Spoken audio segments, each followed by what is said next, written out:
नमस्कार।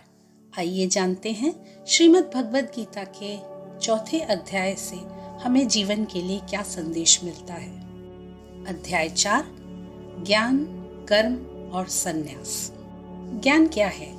ज्ञान हमें बताता है कि हमारे जीवन का लक्ष्य क्या है और उसी से हमें सही और गलत को समझने का बोध कराता है। जो भी हमारे मन में संदेह होते हैं, डाउट्स होते हैं, उन सभी को हम ज्ञान रूपी तलवार से काट सकते हैं। ज्ञान से हमें यह बोध आता है कि हमारा कर्म क्या है, उसको चुने और उसी के अनुसार हम अपना जीवन व्यापन करें। ज्ञान उस यज्ञ की तरह है जो हमें अपनी इंद्रियों पर वश करना सिखाता है। और हम जानते हैं कि आज संसार में जितनी भी समस्याएं हैं वो सभी इन इंद्रियों के संयम खो देने की वजह से उत्पन्न होती हैं।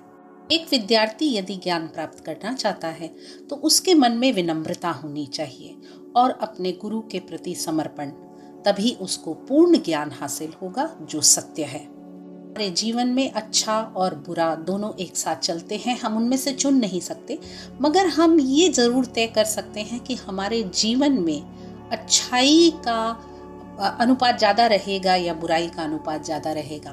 हमारे व्यवहार में सत्वगुण, रजोगुण या तमोगुण जो भी अधिक होगा वही हमारा व्यवहार निश्चित करेगा। हमारे सभी कर्म या तो कर्म होते हैं या अकर्म होते हैं या विकर्म होते हैं। कर्म का अर्थ है कुछ करना, अकर्म का अर्थ है कुछ न करना और विकर्म का अर्थ है कुछ विशेष कर जाना। कर्म में भी अकर्म देखा जा सकता है। इसका अर्थ है कि हम करें मगर उस पर घमंड न करें कि मैंने किया है। और अकर्म में भी कर्म देखा जा सकता है, जैसे कि कर्म करके भूल जाए। ये एक शास्त्र संगत कर्म करें मगर फल की इच्छा से न करें। कर्म करें इसलिए क्योंकि वह आपका कर्तव्य है, उसको एक यज्ञ की तरह करें। जैसे कि छात्र पढ़ाई करें लेकिन इसलिए नहीं कि उनके नंबर अपने बाकी छात्रों से अधिक आ जाएं, बल्कि इसलिए कि उससे उन्हें सीखने को क्या मिल रहा है। ज्ञान हासिल करना उनका प्राथमिक ध्येय होना चाहिए, उनका प्राइमरी फोकस होना चाहिए। जब आप अपना ज्ञान का अर्जन इसी प्रकार से करते हैं, when knowledge is gained in this way, then you get all the answers to the questions। और आप सभी जानते हैं कि जब हमें उत्तर पता होते हैं तो हमें किसी भी प्रकार के प्रश्न से डर नहीं लगता। ये वो उत्तर ही हैं जो हमारे जीवन से संदेहों को दूर करते हैं और हमें एक आत्मिक शांति और एक बैलेंस देते हैं कि हम अपना जीवन सही तरह से चला सकते हैं। उत्तम कर्म हमेशा इच्छा और अपेक्षा दोनों के परे होता है। परफेक्ट एक्शन में ना तो डिजायर है ना एक्सपेक्टेशंस है। अब आप कहेंगे ये बहुत अजीब सी बात है, मगर यदि आपको सही ज्ञान प्राप्त हो जाएगा तो आप कर्म को एक कर्तव्य की तरह करेंगे, ना कि उससे मिलने वाले फल के ऊपर आधारित कर आप अपने कर्तव्य का डायरेक्शन निर्धारित करेंगे।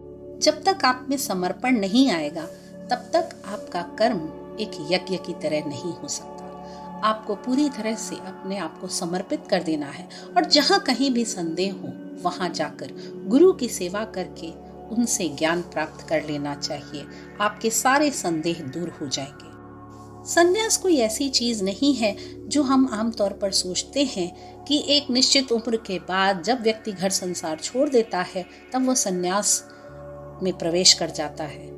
जब हम गृहस्थ जीवन में रहकर भी, विद्यार्थी जीवन में रहकर भी, जब हम अपने कर्मों को इच्छाओं और अपेक्षाओं से दूर कर देते हैं, whenever our actions are free from either expectations or desires, we become sannyasi, and that is how a sannyasi should be। और यही एक तरीका है जिससे कि हम अपने जीवन को सही तरह से समझ सकते हैं और जी सकते हैं। आशा है इन बातों से आपको अपने जीवन के लिए भी कोई दर्शन मिला होगा। फिर मिलते हैं गीता के 5वें अध्याय में। नमस्कार।